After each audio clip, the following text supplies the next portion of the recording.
Assalamualaikum warahmatullahi wabarakatuh. Halo teman-teman, kami dari kelompok 10 ingin mempresentasikan hasil tugas kami yang berjudul Manajemen Harga. Sebelumnya, perkenalkan nama saya Muhammad Ibnu Fadil dengan NPM 2105160256 dan teman saya yang bernama Rifa Al-Fauzi dengan NPM 2105160243. Topik pembahasan kali ini yaitu agenda dari manajemen harga. Agenda tersebut terbagi menjadi 4, yaitu definisi manajemen harga, tujuan manajemen harga, strategi penetapan harga, dan contoh manajemen harga. Definisi manajemen harga adalah suatu nilai uang yang ditentukan oleh perusahaan sebagai imbalan barang atau jasa yang diperdagangkan dan sesuatu yang lain diadakan suatu perusahaan guna memuaskan keinginan pelanggan. Manajemen harga adalah proses strategis dan sistematis dalam menentukan, mengimplementasikan, dan mengelola harga produk atau jasa suatu perusahaan untuk mencapai tujuan bisnis tertentu.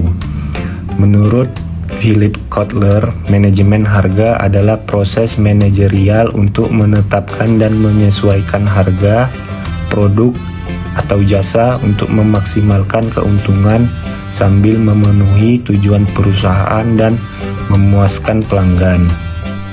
Tujuan manajemen harga.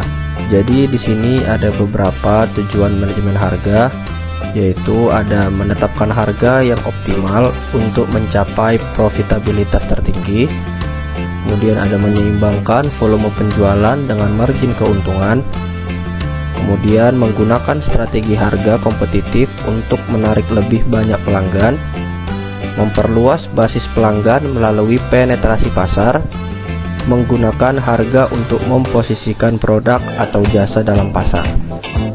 Lalu ada menjaga persepsi kualitas dan nilai melalui strategi harga premium, menyesuaikan harga untuk mengelola fluktuasi permintaan, menggunakan harga untuk mendorong penjualan selama periode sepi, menyesuaikan harga untuk tetap kompetitif di pasaran, harga tetap kompetitif di pasar, menggunakan strategi harga untuk membedakan diri dari pesaing. Kemudian ada menetapkan harga yang mendorong volume penjualan tertentu, menggunakan promosi harga untuk mencapai target penjualan jangka pendek. Lalu ada menggunakan strategi harga untuk mempercepat pembayaran atau meningkatkan penjualan, menetapkan harga yang memastikan pengembalian investasi yang memadai, menggunakan strategi harga berbeda untuk menarik segmen pasar yang berbeda.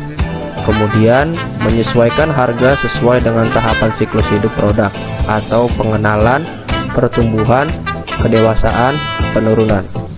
Memastikan strategi harga sesuai dengan hukum dan regulasi yang berlaku, menggunakan program harga khusus atau diskon untuk pelanggan setia, menetapkan harga yang memungkinkan investasi berkelanjutan dalam penelitian dan pengembangan. Dan yang terakhir, menetapkan harga untuk mencapai titik impas dalam jangka waktu tertentu. Strategi penetapan harga. Strategi penetapan harga adalah pendekatan yang digunakan perusahaan untuk menentukan harga produk atau jasa mereka. Berikut adalah beberapa strategi penetapan harga. Penetapan harga berbasis biaya. Yang pertama, cost plus pricing, penambahan markup tetap di atas biaya produksi. Yang kedua, target return pricing, penetapan harga untuk mencapai tingkat pengembalian investasi tertentu. Penetapan harga berbasis nilai.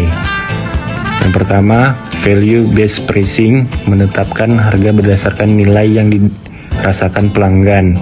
Yang kedua, premium pricing, menetapkan harga tinggi untuk produksi berkualitas tinggi atau unik. Penetapan harga berbasis persaingan. Yang pertama, competitive pricing, menetapkan harga berdasarkan harga pesaing. Yang kedua, pricing matching, menjanjikan untuk menyamai harga pesaing. Penetapan harga dinamis. Yang pertama, mengubah harga secara real time berdasarkan permintaan, persediaan, atau faktor lain. Yang kedua, sering digunakan dalam e-commerce dan industri penerbangan. Penetrasi pasar. Yang pertama, menetapkan harga rendah awal untuk merebut pangsa pasar. Yang kedua, cocok untuk produk baru atau memasuki pasar baru. Skimming harga. Menetapkan harga tinggi awal, kemudian menurunkannya seiring waktu. Yang kedua, sering digunakan untuk produk teknologi baru. Harga psikologis. Yang pertama, menggunakan harga yang berakhir dengan 9 atau 5. Yang kedua, menetapkan harga sedikit di bawah angka bulat, misalnya 9.900. Bundling. Menawarkan beberapa produk atau layanan sebagai satu paket dengan harga total lebih rendah. Berikut adalah beberapa strategi penetapan harga. Yang pertama ada freemium.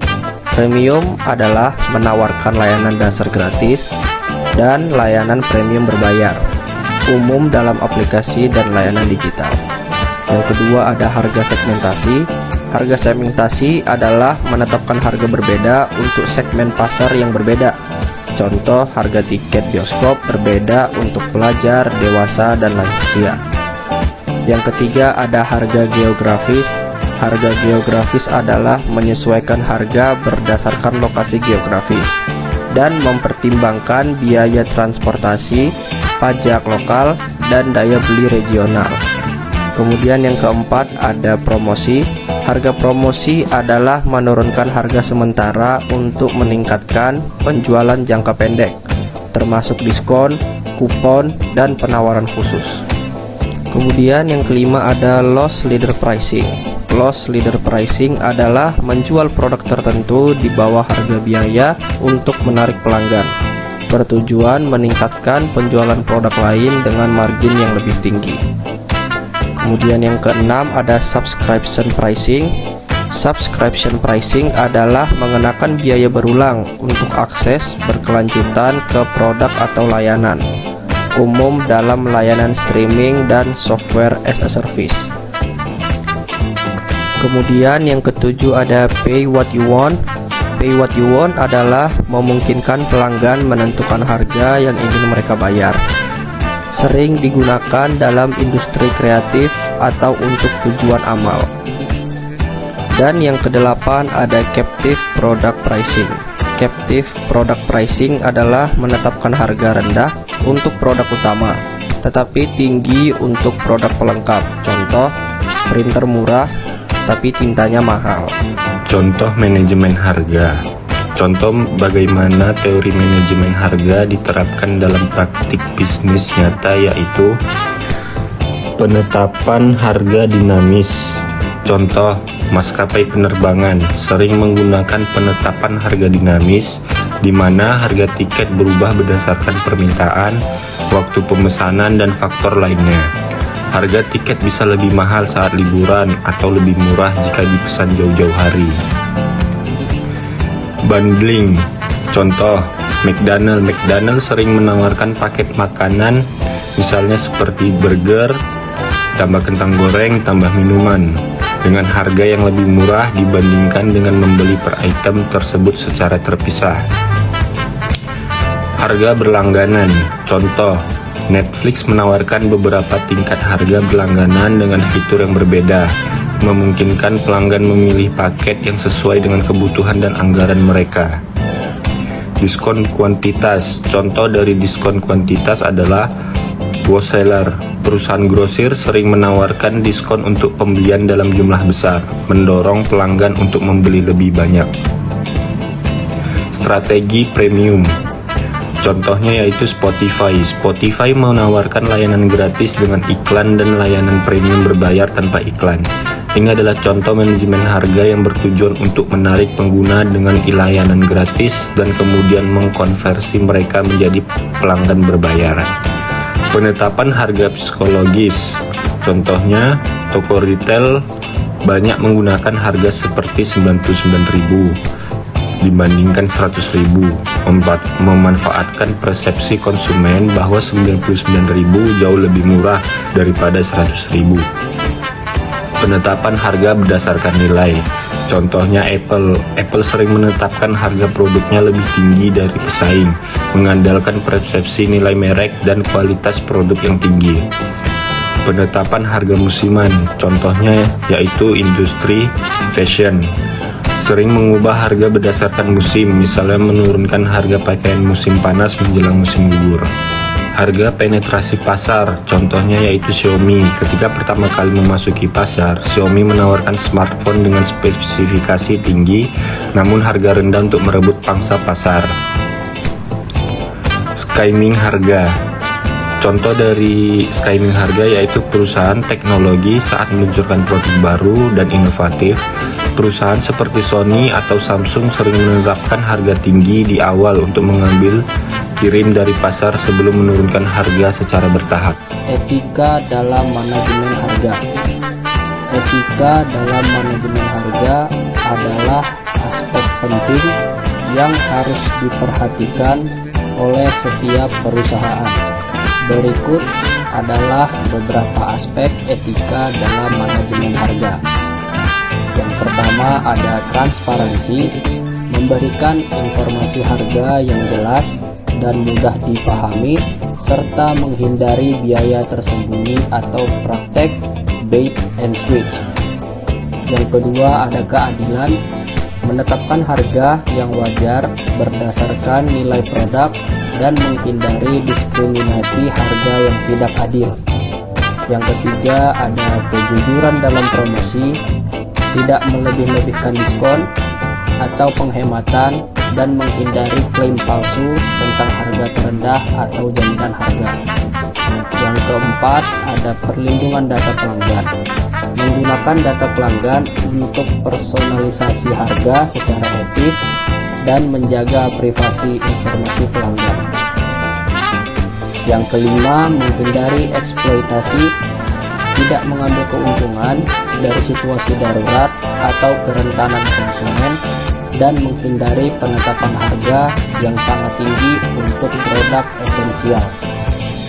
Yang keenam ada kompetisi yang sehat, menghindari praktek penetapan harga predator untuk menyingkirkan pesaing dan tidak terlibat dalam kolusi harga atau kartel.